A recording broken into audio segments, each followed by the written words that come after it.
விஜய்தான் முதலமைச்சர் வேட்பாளர் விஜய்தான் முதலமைச்சர் வேட்பாளர் என்பதில் உறுதியாக இருக்கிறோம். பாஜகவுடன் கூட்டணியில் உள்ள எந்த கட்சியுடனும் தாவேகா கூட்டணி இல்லை.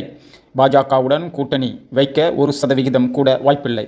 ராகுல் விஜய் பேசவில்லை. அதுபோன்று இருந்தால் பொதுவெளியில் தெரிவிக்கப்படும். நிர்மல்குமார். திரு நிர்மல்குமார் அவர்களே, இது உங்களுடைய கட்சி, சொந்த கட்சி.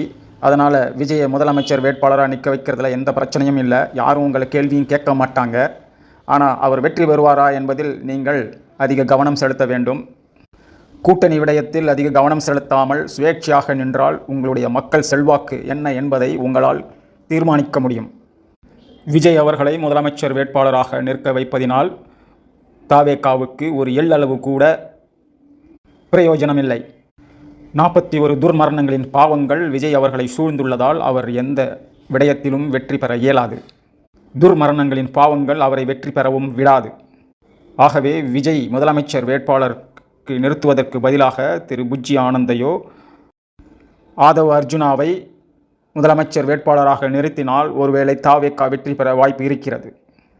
திரு விஜய் அவர்களை பொறுத்தவரை அவரை சூழ்ந்திருக்கும் கர்ம பலன்களை கழிக்காமல் அவர் எந்த விடயத்திலும் முன்னேற்றம் காண முடியாது. அவர் எடுக்கும் காரியங்களில் காரிய சித்தி உண்டாகாது. ஆகவே இந்த கர்ம பதிவுகளுக்கு பரிகாரம் மூலம் நீங்கள் தீர்வு காணாமல் திரு விஜய் அவர்களை முதலமைச்சர் வேட்பாளராக நிறுத்துவதனால் உங்களுக்கு எந்த பயனும் இல்லை. இவருடைய சொல்வசியம், ஜனவசியம், வாக்குவசியம் நீச்சத்தை நோக்கியே செல்லும். வெற்றி என்ற இலக்கை இவரால் அடைய முடியாது.